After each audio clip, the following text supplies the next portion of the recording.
في عالم كرة القدم دايما بتظهر أسماء جديدة، بس قليل قوي اللي بيخطفوا الأنظار والاهتمام زي الاسم اللي هنتكلم عنه النهاردة. قصتنا عن لاعب خط الوسط الصاعد نيلي العناوي. ده فعلا السؤال اللي على لسان كتير من عشاق الكورة، وخصوصا بعد ما انضم للمنتخب الوطني. يا ترى ايه اللي بيخلي اللاعب ده مميز بالشكل ده؟ في الدقايق الجاية هنغوص في رحلته الفريدة من بداياته اللي محدش كان يتوقعها لحد صعوده المذهل، وهنحاول نفهم إيه ممكن يكون دوره في مستقبل المنتخب المغربي. يلا بينا نبدأ.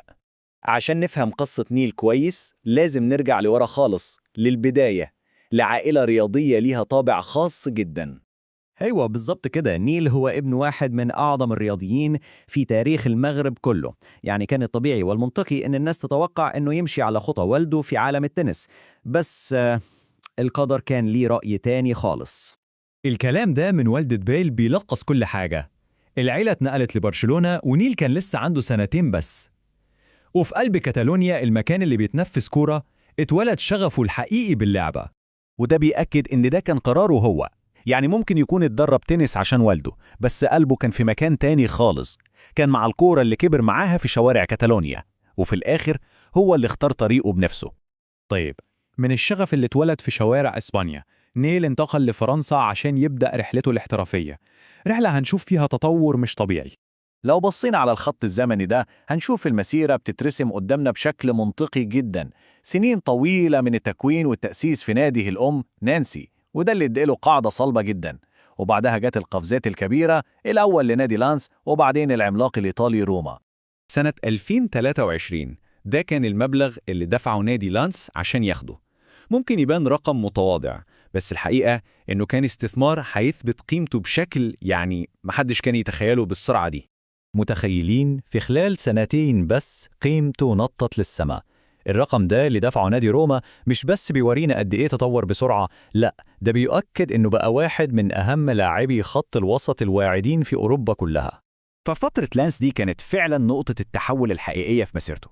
هناك ما كانش مجرد لاعب في الفريق، لا ده بقى واحد من الأعمدة الأساسية، والأهم إنه أثبت نفسه قدراته في أكبر بطولة في أوروبا. تمام، سيبنا بقى من مسيرته الاحترافية شوية وتعالوا ندخل أعمق ونحلل طريقة لعبه. ايه بالظبط اللي بيخليه لاعب خط وسط مميز كده؟ مصطلح بوكس تو بوكس ده كأنه اتفصل مخصوص على العناوي. هو مش لاعب متخصص في الدفاع بس أو الهجوم بس، لا هو حلقة الوصل الديناميكية اللي بتربط بين الاتنين. هو فعلا لاعب متكامل، عنده القوة البدنية اللي تخليه يكسب الالتحامات، وعنده الذكاء التكتيكي اللي بيخليه دايما في المكان الصح. ده غير المهارة الفنية في التمرير والمساهمة في الهجوم. كوكتيل مهارات متكامل. ودي يمكن تكون واحدة من أكبر نقط قوته. المرونة التكتيكية دي بتخليه جوكر وحل مثالي لأي مدرب. هو مش لاعب محبوس في مركز واحد، لا ده يقدر يلعب في كذا دور وبنفس الكفاءة. يعني ممكن توظفه في أكتر من نظام لعب، سواء الفريق محتاج صلابة دفاعية كلاعب ارتكاز وحيد، أو محتاج لاعب تاني جنبه في خطة باتنين ارتكاز، أو حتى محتاج دعم هجومي كصانع ألعاب متقدم. العناوي بيقدم الحل في كل الحالات. ودلوقتي نوصل للسؤال الأهم، السؤال اللي بيدور في بال ناس كتير: إيه هيكون تأثيره على المنتخب الوطني المغربي؟ ده الجدل الأكبر دلوقتي بين المحللين والجمهور. هل العناوي جاي عشان ياخد مكان مرابط في التشكيلة الأساسية؟ الحقيقة إن الإجابة مش بالبساطة دي خالص. المقارنة دي بتوضح الفكرة كلها. الموضوع مش منافسة قد ما هو تكامل. يعني ممكن نبصلها كده: أمرابط هو المايسترو اللي بيظبط إيقاع اللاعب من الخلف، والعناوي هو الدينامو اللي بيتحرك في كل مكان وبيضيف البعد الهجومي والضغط العالي. ودي هي الخلاصة. وجود لاعب زي العناوي مش معناه إن أمرابط هيقعد احتياطي، لا، معناه إن المدرب بقى عنده خيارات أكتر يقدر يلعب بيهم هما الاتنين عشان يسيطر على نص الملعب تماما، أو يختار واحد منهم حسب طبيعة الماتش والمنافس.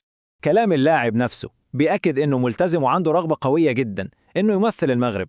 واضح إنه متحمس يكون جزء من مشروع المنتخب ومستعد يقدم كل اللي عنده. في النهاية وجود لاعب بالبروفايل ده بيفتح الباب لاحتمالات جديدة ومثيرة جدا للمنتخب. يمكن ما يكونش مجرد إضافة قوية، لا، ممكن يكون هو العامل اللي هيساعد المنتخب يتطور لأسلوب لعب أحدث وأشمل. المستقبل شكله واعد جدا بوجوده.